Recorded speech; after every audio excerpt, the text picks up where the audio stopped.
Bayangkan sebuah dunia yang tampak tenang. Langit biru. Pasar ramai. Anak-anak berlari di jalanan tanah.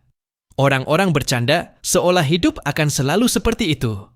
Tidak ada yang menyangka bahwa langit sedang menunggu waktu. Di tengah masyarakat itu, berdirilah seorang lelaki tua. Rambutnya memutih, wajahnya penuh garis kesabaran. Namanya Nabi Nuh. Ia tidak membawa pedang, tidak membawa pasukan, tidak membawa kekayaan. Ia hanya membawa satu kalimat sederhana. Sembahlah Allah. Tinggalkan kesombongan kalian. Tapi justru karena kalimat itu, ia dibenci. Selama puluhan tahun, ia berdakwah dengan lembut. Tidak ada yang berubah. Selama ratusan tahun, ia tetap berdakwah. Tidak ada yang tersentuh. 950 tahun. Bayangkan itu. 950 tahun melihat generasi demi generasi tumbuh dalam kesombongan. Anak kecil yang dulu ia ajak berbicara, kini menjadi orang tua yang mengejeknya. Ia berdakwah siang hari. Ia berdakwah malam hari. Ia berbicara terang-terangan. Ia berbisik diam-diam. Namun jawaban mereka sama. Kami tidak akan meninggalkan Tuhan-Tuhan kami. Kau hanyalah manusia biasa. Kau ingin menjadi orang besar di antara kami. Mereka menutup telinga. Mereka menutup hati. Mereka bahkan menutup wajah dengan pakaian mereka agar tidak melihatnya. Dan yang paling menyakitkan, para pembesar berkata kepada rakyat kecil, jangan dengarkan dia. Kalau kalian ikut dia, kalian akan rugi. Kesombongan selalu menyebar dari atas ke bawah. Tahun demi tahun berlalu. Hati Nuh mulai lelah. Bukan karena ditolak, tapi karena melihat kaumnya memilih kebinasaan dengan sadar. Hingga suatu malam, setelah doa panjang penuh air mata, wahyu itu datang. Buatlah bahtera di bawah pengawasan kami. Bahtera?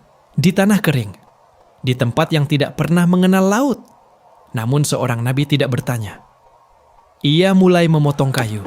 Setiap ketukan palu terdengar seperti hitungan mundur sebuah peradaban. Orang-orang melewati tempat itu. Mereka tertawa keras. Wahai Nuh, sudah gila rupanya. Kau jadi tukang kapal di tengah padang pasir. Ia tidak membalas dengan emosi. Ia hanya berkata tenang. Jika hari ini kalian menertawakan kami, kelak kami akan menertawakan kalian. Bahtera itu perlahan berdiri, besar, kokoh, sunyi, dan langit mulai berubah warna. Tanda itu datang dengan cara yang tidak terduga. Sebuah tungku di rumah Nuh memancarkan air. Air keluar dari tanah.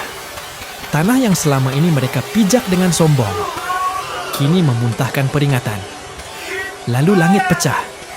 Hujan turun bukan seperti hujan biasa. Ia turun deras, tanpa jeda, tanpa ampun. Air naik dari bawah. Air turun dari atas, seolah bumi dan langit bekerja sama. Manusia panik. Mereka berlari. Mereka memanggil keluarga.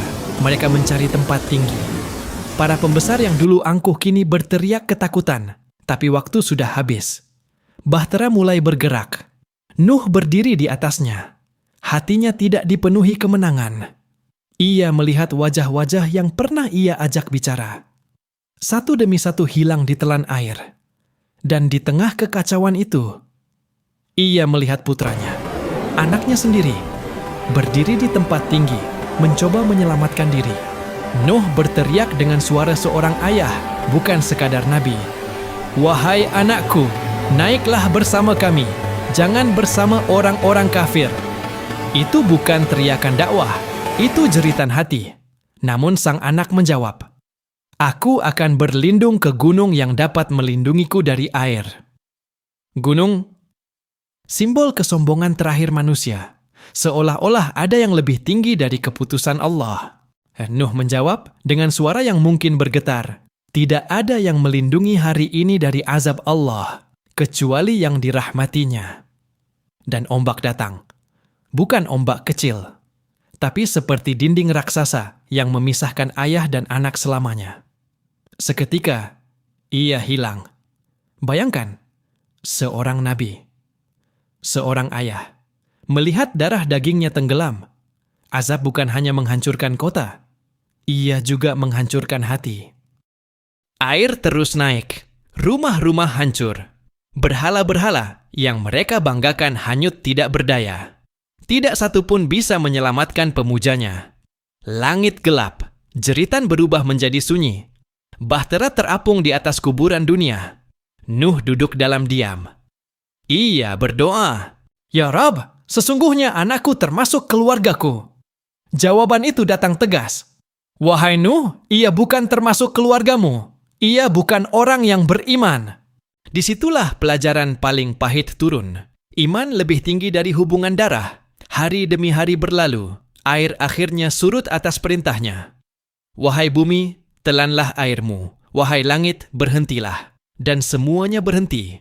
Tidak ada pasar, tidak ada tawa, tidak ada kesombongan. Hanya dunia kosong yang basah. Peradaban 950 tahun. Lenyap seperti tidak pernah ada. Nuh turun dari bahtera. Bukan sebagai pemenang, tapi sebagai saksi bahwa kesabaran tidak selalu berakhir manis di dunia. Sekarang izinkan aku bertanya pelan, sahabat lentera kisah. Apakah kita merasa lebih aman dari kaum Nuh? Mereka tidak langsung diazab. Mereka diberi waktu hampir 1 milenium. Artinya Allah Maha Sabar. Tapi kesabaran Allah bukan berarti kelemahan. Hari ini mungkin tidak ada air bah, namun kesombongan tetap ada. Ejekan terhadap kebenaran tetap terdengar. Manusia tetap merasa punya gunung untuk berlindung. Harta, jabatan, popularitas, follower, kekuasaan. Kaum Nuh juga merasa aman. Sampai langit pecah. Azab bukan sekadar cerita menakutkan untuk anak kecil. Ia adalah cermin. Bahtera hari ini mungkin bukan kapal kayu. Mungkin ia adalah taubat yang kita tunda. Mungkin ia adalah sujud yang kita percepat. Mungkin ia adalah dosa kecil yang kita anggap biasa. Karena azab besar selalu diawali kelalaian kecil yang dibiarkan. Dan ketika langit benar-benar turun menghakimi, gunung tidak akan cukup tinggi. Kita hanya akan berharap pernah naik ke bahtera itu sebelum semuanya terlambat.